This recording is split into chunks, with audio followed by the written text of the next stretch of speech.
Hi, it's Morris Lilienthal, and welcome to another edition of the Mo Show Live. Well, I'm really excited about today's show and today's guest and today's topic.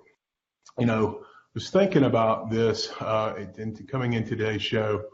Today's topic really applies and touches, I think, on everybody that'll be watching the show. And, a lot of times as consumers, we're looking for goods or services, and we're looking for the best person or business to do business with. We need to get something done at our home, or we need to purchase something, or we need services. And then you find yourself in that kind of daunting task of trying to search out the best company possible to hire. Well, if you're like me, you jump on the internet and you find either a wealth of information or no information. And then when you find a wealth of information, you're not sure how valid that information is. Is it biased? Is it put out by that company?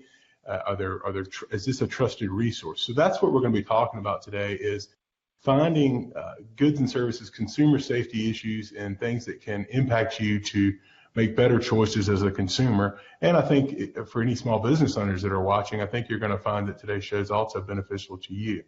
But before we get started, I want to ask everybody to please like and share today's show. If you're joining us live, please comment. Let me know that you're there.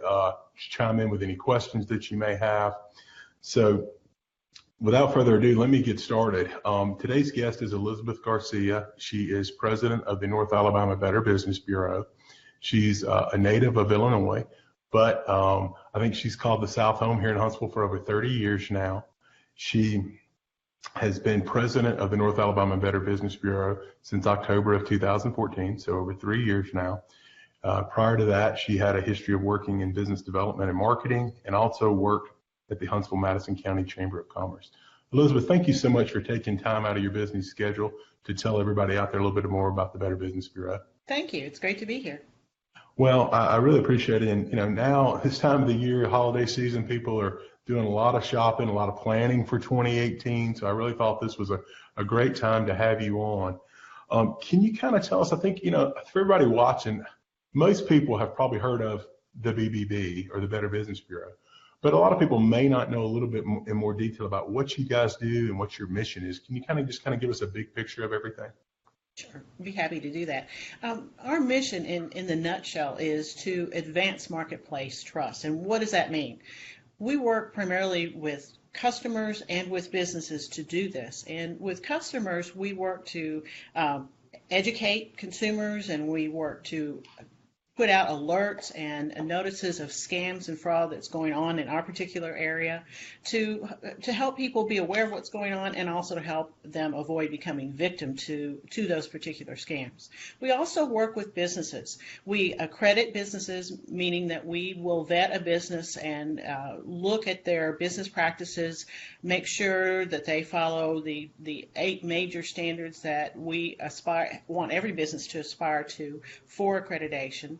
And in doing so, that tells the consumer that the businesses that are accredited hold ethics in the workplace and ethics in business practices in general in high regard, and they will do the best that they can to create a good customer experience, but also to have that transaction take place with integrity, so that you're getting what was said that you would receive, and that if a problem should arise, or there was a problem with the product or service, that company will make right on that. In working in these two areas, we're trying to help build an atmosphere where people know that they can trust businesses, they can do transactions safely, and they know that they're going to get the product that they want and need. Well, I think in today's time where everybody is so go, and we want instant everything right now, that a lot of people are out buying and making purchases, and they find out sometimes after it's too late that maybe they didn't do their homework. And now if they had done a little work on the front end with checking with an entity like the BBB, and I want to talk a little bit more in depth about the services you offer for consumers, that I think they could have saved themselves a lot of heartache on the back end. Sure, that's absolutely right. It's always a good idea to just take a little bit of extra time to research the business that you're considering working with, or purchasing a product from. And understand exactly how that business operates. And, the BBB has been around for over 105 years, and we started in the, if you will, in the rating of companies many, many years ago, one of the first ones out of the gate. And what we've tried to do is provide consumers with a wealth of information about a company, including, do they have the proper licenses to do work? What is their rating in terms of, how many complaints do they have? How many customer reviews do they have? Are they negative or positive? But to give you a much better picture of what's going on. But what we add to that is also the personalized, the personal touch in terms of all the Better Business Bureaus across the nation. Of those, we have branches in all of the major areas or regions of the nation. So we have, if you will, boots on the ground. We have people working with consumers in each community, with business owners in each community, working to answer their questions, address their needs, address their concerns, address scams that's taking place in each of those areas. So we apply the personal touch along with the website information and the other types of automated information. Well, I think that's a really good point to make, and that is what I'm taking away from what you're telling us is, while you guys are a national organization and you've got stuff all over the country, you also are regionalized in geographic specific. So, for example, I know you're here in North Alabama, and that you guys have, I think, 13 counties that you're over here. And so if there's specific things to certain local businesses or certain affiliates here in North Alabama, you may have information here that may be specific to that particular business here. Yes, absolutely. And we work to make sure that we have the appropriate information for our particular region. Take, for example, scams. Scams happen nationwide, but then we have our own version of those same scams that happens in the 13 county service, in our 13 county service area. We can actually follow scams as they develop, say starting over in the Shoals area and making its way all the way over to the northeast and down as far south as Coleman. But we can follow by the pattern of calls that we receive in terms of complaints from consumers that they either heard about this scam or they were a victim of the scam, and they tell us the details about that scam. And often it's a little bit different than what's going on nationally. It has its own regional twist. So we take that information and put that together to alert consumers across our area, whether it's through our email alerts or on local television or local news media, to make sure you understand what's going on here in our particular area. Yeah. And so for everybody watching, what I would encourage you, while, a lot of the things, a lot of what we're going to be talking about and kind of going through in a little more detail, Elizabeth's already kind of hit with a big broad brush.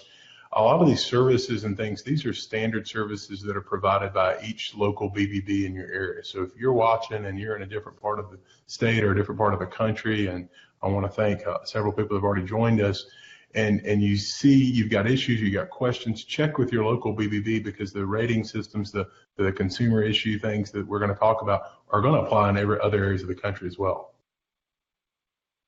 So, Elizabeth, you mentioned the rating system. So can you kind of tell the viewers, a little bit about what the BBB rating system is, just a big picture of that and how that works and how companies get rated with the BBB? Sure. As we will provide a rating on any company, whether or not they're accredited with us.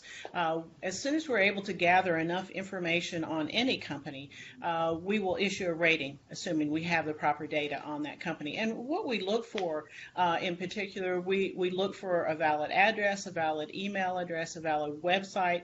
Then we also look for critical things like how many complaints does the company have. If they don't have any on file with the Better Business Bureau, that's great. But if they do, how many do they have? How many of those complaints are what we would term unanswered or unresolved? That's, a company that answers all of the complaints, even if they have a higher number of complaints, if they deal with them and they answer them properly and the majority of the consumers is satisfied, that says something positive about the company. We look at customer reviews. We look at the amount of time that company has been in business as to its reliability in working with consumers. We also look at does a company have any government actions against it? Does a company have proper licensure, and in particular, competency licenses? That take, for example, let's say a plumber. Plumbers, electricians, those people in the construction business, they all have to be licensed in order to do business in the state of Alabama by the Alabama Home Builders Association or the other related associations related to that particular field. So taken all together, and there are other things that we look at, but these are the main parts of the topics that we cover. Taken all together, each item will have a points allotted to that. If a company meets all of those points, then they will have they'll have a good rating with the Better Business Bureau. However, if a company has a lot of unanswered complaints, then points are deducted from the overall rating, which could lead to an lower rating. However, let me say this. For each local Better Business Bureau, we simply report what is happening with a company. Let's say if a company has an unanswered complaint, we do not reduce the ratings locally. We report what has happened, and then that information is forwarded to our national database, which then runs its algorithm to determine the proper rating or score. And the reason we did that nationally is to help make sure that there was no local bias either for or against a company, so that we could standardize that whole ratings process, and we could be more transparent and really provide a ratings resource that has the highest level of integrity possible. Well, that's really good to know, because I'm sure there's some people think that if you're local and a business is a member of the BBB, maybe they get a higher rating than another business that may not be. So that certainly eliminates that potential bias. And that's actually a point that I want to bring up. Sometimes business owners or other people will say that, well, you can get a high rating if you become a member of the Better Business Bureau, or if you become accredited. And that's not the case at all. Your rating is based upon your activity and your actions, whether or not you are accredited with the Better Business Bureau. As I started in this discussion, we rate any business, accredited or non-accredited, at least those that we have sufficient information. Yeah. Well, for anybody who may be just joining us, our guest today is Elizabeth Garcia. She is president of the North Alabama Better Business Bureau, and we're talking about the services and information and wealth of information really that the Better Business Bureau has to offer nationwide. And if no matter where you are, while Elizabeth and I are here in North Alabama, there's a Better Business Bureau in your area, and all these services and goods information can be provided to you for your local BBB. And Elizabeth, real quick, I want to thank Dustin Ezel, Jim Hacking, Mitch Jackson, and Bonnie Alexander all chiming in and been watching this afternoon. So I appreciate them taking a few minutes out of their schedule. If you've got questions, guys, or questions about how the BBB operates or anything, or a scam question or something that Elizabeth could answer for us, please chime in. But one thing that I took from that is, if I'm a consumer and I'm looking to hire an electrician or a plumber, I can then come into your website and look to make sure that person has the proper licensing. I can look for their years of experience and look for consumer ratings and look for any complaints. And the good thing that I think separates your site from, say, that business's website, everybody says they're great, right? Sure. If it's my website, I'm the greatest plumber ever, right? Yeah, it's self-promotion. It's my website, and I'm the greatest lawyer in Huntsville. But this is, unbiased third-party source where people can come in and find a resource about a particular business.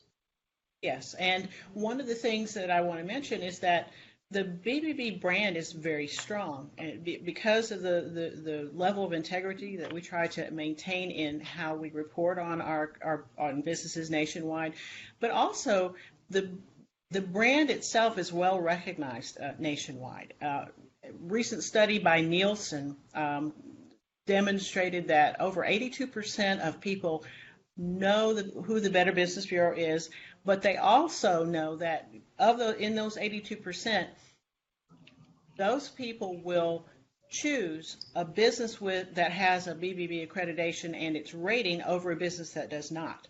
So the brand is very strong, and it's strong for a reason because of a lot of the things that we discussed. But my point to this is that the BBB seal and rating does influence buyer behavior. So it is a good marketing tool for any business that might be thinking of it, or any current firm or business that has accreditation. It's a good marketing tool because it's so well recognized nationwide.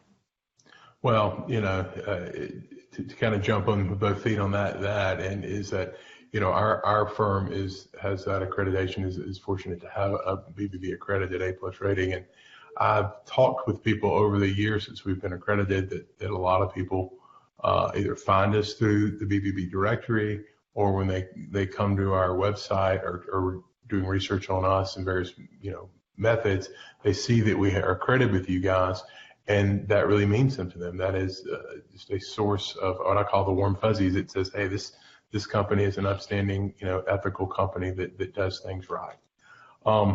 One question that I had that one of our viewers had, Mitch Jackson, wanted to know if a competitor or a third party reports a false complaint, is there any way to have an inaccurate complaint removed? If you say, hey, I'm Bill's Plumbing Service and my biggest competitor, John, just left what I know is a false review, how is that addressed? If it's a customer review, whether it's a customer review or a complaint, we review every single complaint or customer review that comes to our website. And what we do is review it for validity. So we'll determine if it is actually from a customer as opposed to someone else who, as you're indicating, might be a competitor. We will review that and determine whether it's a valid review or complaint and take steps in that light. And in fact, with complaints, if we, after discussing with the business and then the person who actually leveled the complaint, if we believe it's an invalid complaint, we will close it as such. So we do try to offer some protection in that light, so that you as a business owner, that you won't fall prey to someone who's just, for whatever reason, got it against you and just wants to put out false reviews or complaints for no valid reason. We base all of our reporting on facts and documentation. So if a consumer or someone who files a complaint can't produce that, then we can't list it as a complaint without that data. Well, that's great to know. It gives you some comfort. As a business owner, I can tell you that I know I've heard from people, a lot of times in today's business world, reviews are everything. And you've got a lot of places now you can have online reviews. And I hear from fellow business owners that, well, I'm concerned that if somebody might leave me a negative review. Well, it may happen here or there. But on the whole, if you're doing things right, and then by working with a company like, or an organization like the BBB, who has these safeguards to prevent that from occurring, yes. For me as a business owner, that certainly gives me a lot more comfort and security. And one thing I wanted to add is concerning reviews. Reviews are a great tool. Don't get me wrong. I use them myself, and I use a lot of resources. Of course, I go to the Better Business Bureau website to look things up, but I look at a lot of resources. But reviews only give you one part of the picture. And what I believe that the Better Business Bureau offers is a more holistic view of the particular company in question. So you see not only what customers say, but other activity related to licensure and the things that I've already mentioned that can give you a better picture of what this company is about. Because here's why. There have been cases where there are companies out there that, work within the law, follow the letter of the law, but practices may not be up to standard when it comes to ethics. And they may not have many or any complaints, so therefore they would have a higher rating as far as customer reviews would go. But if you look at the whole picture, you might understand that something's going on with this particular company, and maybe I should research further or decide to use someone else. Yeah. I also want to thank Bernard Nomberg, Jody Miner, and Tamara McCormick, all joining us from various parts of the country. And one thing we had touched on a few minutes ago was about scams, and that the BBB does a really good job of fielding scam alerts or reported scams from consumers, and then I guess vetting that information and then passing that along to consumers. Can you kind of give us just a brief overview of how that works, and then how people can be on the list from the BBB, either social media or maybe an email list or something, to get alerts about that? Sure. Well, we get scam calls every day, and in fact, we field this year alone, and the year's not even over, we fielded over 2,600 calls related to scams and complaints. But I can tell you the largest majority of those calls are regarding scams in our area, people calling that they were a victim or that they heard about them. What we do is if we receive calls from a consumer about a scam, we will get detailed information. We will work to verify that information to make sure it's correct. Once we've done that, and we'll also try to get a corroboration, say, from another resource when at all possible. Once we do all of that, then we will put that information out. And we will get calls about scams, not just for consumers, but scams against business owners. There's been, in one case in particular, we had someone come in selling ads in a, quote, business directory, and the person stated that they had distribution set up all over North Alabama and that you would get a great deal of exposure, but come to find out none of those contracts were in place. None of that had happened. So we sent the alert out, and this was for business owners who were being targeted. So consumers and business owners can be victims of scams, and regardless of the situation, we will send out, for consumers and businesses, we'll send out alerts through local media, newspaper, television, social media. We will also, if it's for a business, we will also send a special alert to businesses in that particular industry that's being targeted. So we try to cover as broad a base as possible. And believe me, there's a new scam almost every day, and we could talk for hours on the number of scams that just happened in this past year. Yeah.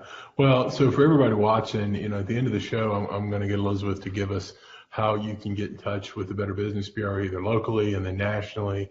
And you can follow your local Better Business Bureau and the National Better Business Bureau to stay updated on consumer safety information, consumer information, and scam alerts to do if you're a consumer and if you're a business owner, because I hadn't even thought about it from a business owner's perspective. But without going into any details, we recently had an issue where someone had called to try to scam us on something, and I quickly figured out that thankfully that there was no legitimacy to what they were doing.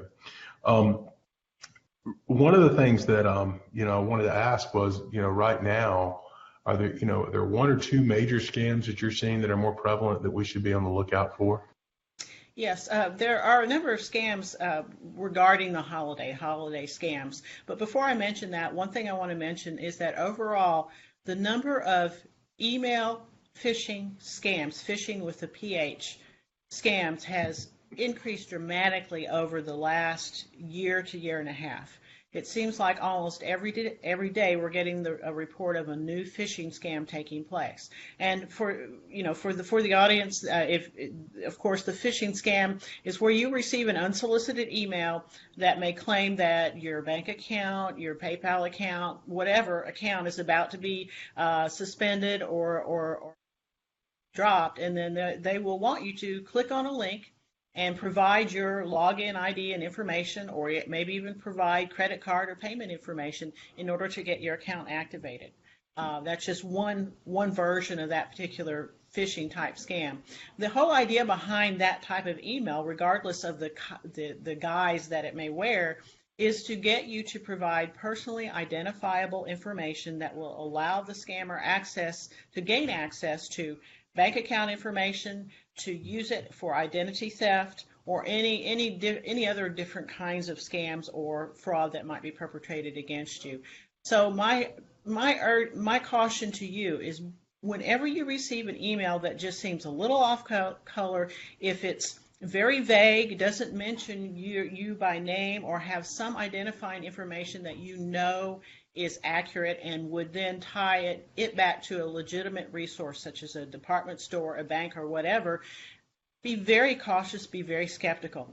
Never click on any links within an email. If you only remember one thing, just remember that. Always verify with the purported source of that email before you do anything. That is your best rule of thumb. That way you won't be, one, giving away your personal information, or also giving the potential scammer or hacker access to your computer. They might be able to download malicious software that would allow them to then go into your computer anytime and pull out all that personal information and financial data that you might have stored on your computer. The other thing is the holiday scams. The biggest scams right now is one, thieves are following around delivery truck drivers, or major delivery companies. They're following them around, and they are stealing packages off of people's doorsteps, just right off of their doorsteps. This has happened in Huntsville in the past, and it's happening now. So we urge anyone who's still receiving packages for Christmas to, one, make sure that you're going to be there to pick up the package fairly quickly after it's delivered, or ask a family member or friend or neighbor to maybe pick it up for you and store it. Or you can always ask to have it delivered signature only, so that the person will have to come back to get your signature. Or another option is to simply state that you'll pick it up at the local distribution center, so that you know it will get into your hands and no one else will have the opportunity to take it. Those are just some things to look out for. Number two is what is a delivery scam. This scam relates to someone calling you, claiming to be from a delivery service, saying that there's a package here that we need to deliver, but I need you to sign for it and verify some information. So they show up at your door. One particular case, real case, they showed up at the door with flowers and also with a bottle of wine. The delivery person said that what we need you to do is simply swipe your credit card. We're going to charge you $3.98, and this is just a verification fee to make sure that we are delivering this to a person who is 18 years of age or older, because it's alcohol. So the person who got this call, and the person came to the door, thought it sounded pretty legitimate, and swiped it on the the app that you can attach to your phone, and got a receipt and everything. So it all looked very legitimate. Well, $3.98 is not a lot. Sure, why not, for a gift? Well, come to find out, 4 days later, that person had over $4,000 charged to his credit card. Of course, that person never authorized that. So this is just one case in point of the types of scams that can take place. But right now, scammers are, of course, taking advantage of people during the holidays, people expecting gifts. Well, I think, I'm no different than anybody else. I know we are constantly getting emails at our office.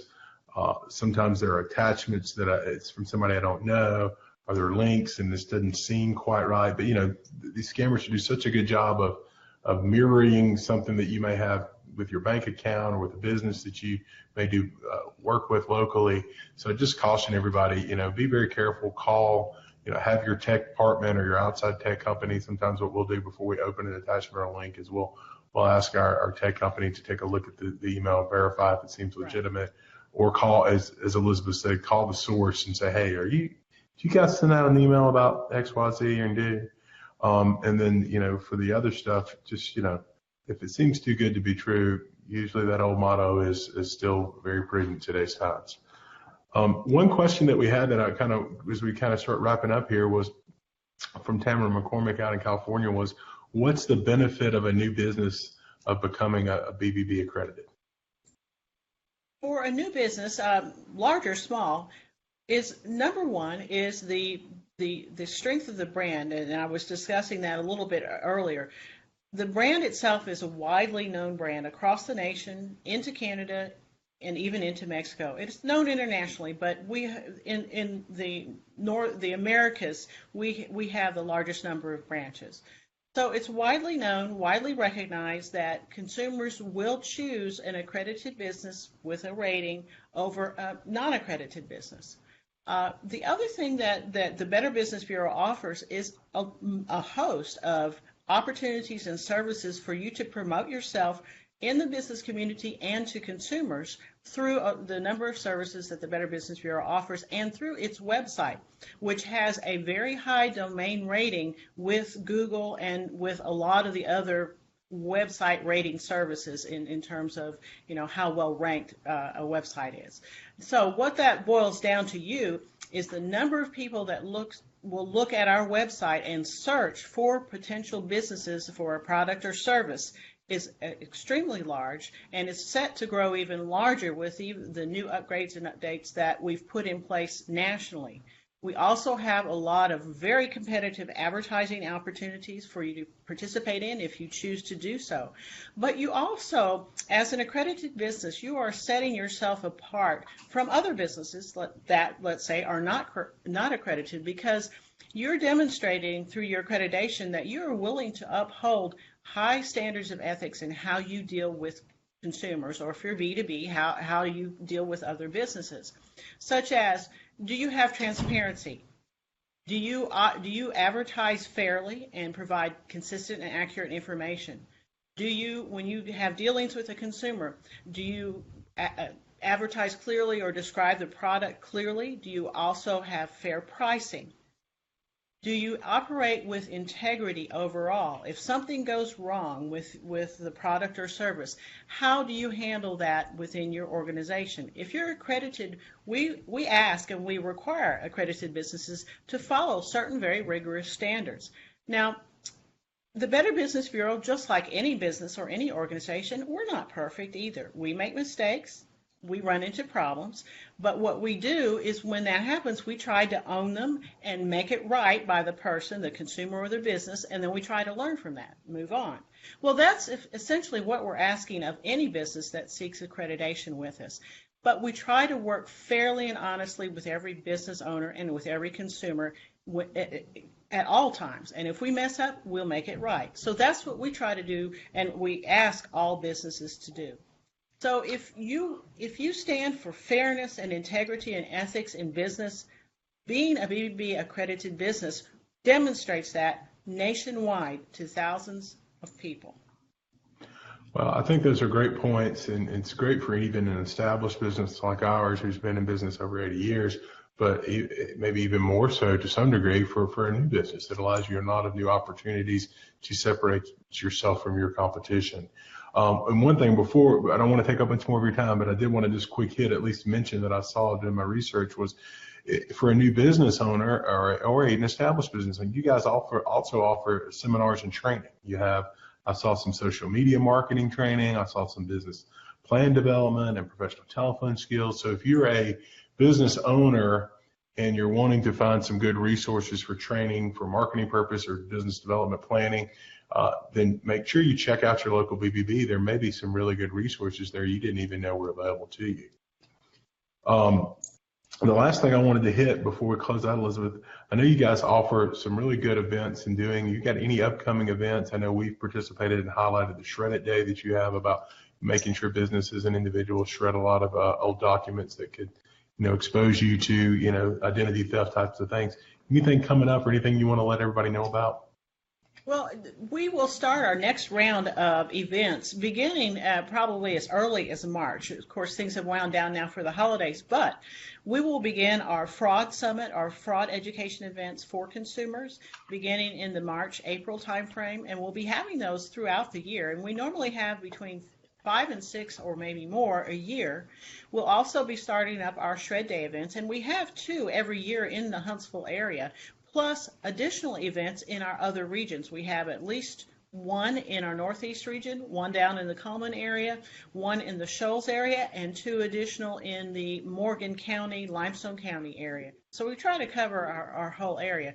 But what we start those events, the Shred Day events will start in probably the first part of April. And here in Huntsville, we'll have our events in the spring right after Tax Day, that next weekend after Tax Day typically, because that's a prime time to get rid of old documents. And then we'll have another one in the fall. In case you're house cleaning before the holidays, you have another chance to get rid of those old documents. But in addition to paper, we also offer destruction or recycling of electronics, so that if you have old VCRs, TVs, things of that nature, even cell phones that you want to get rid of safely, you can do that at our major events here in Huntsville. And you can not only recycle electronics, but if you have those old computers that you've been stacking up in your garage because you didn't want to give them away because of the hard drives and all the stuff you have on it. We take those out on site and destroy those for you safely through our certified recyclers here in the Huntsville area and shredders, those who actually do that for us in the Huntsville area. Well, that's a great resource for individuals and consumers. And again, folks, I'm sure most BBBs have various programs like this around the country. So, if you've got a bunch of documents, maybe you don't have a shredding company that comes to your business or do, this is a great way for you to purge those documents, make sure that you're doing it in a safe manner to prevent identity theft, and the same thing in terms of technology to get rid of old technology in an efficient, safe manner as well. Well, Elizabeth, can you tell people as we wrap up here how people can reach out and touch the North Alabama BBB and follow you guys on social media? Sure. If you want to reach us out on Facebook, you can simply go to BBB Serving North Alabama. And if you want to reach us on Twitter, just go to BBB North Alabama. That's BBB North Alabama. Well, and for everybody that's watching, in the comments below, I'll put a link to the BBB North Alabama website. I'll also put a link to the BBB national website. So if you're watching not in Alabama, you can easily find your local BBB. I saw this easy. You can put in your zip code and boom, presto, that'll direct you right to your local BBB. And I'll put links to the other social media channels so you can follow the North Alabama BBB to keep alert of updated consumer safety issues and scam alerts. Elizabeth, thank you so much for all this great information, and I really appreciate it. I know it's been a good benefit for our audience, and hope you have a great holiday. Thank you. I've enjoyed it. Yeah, thank you so much.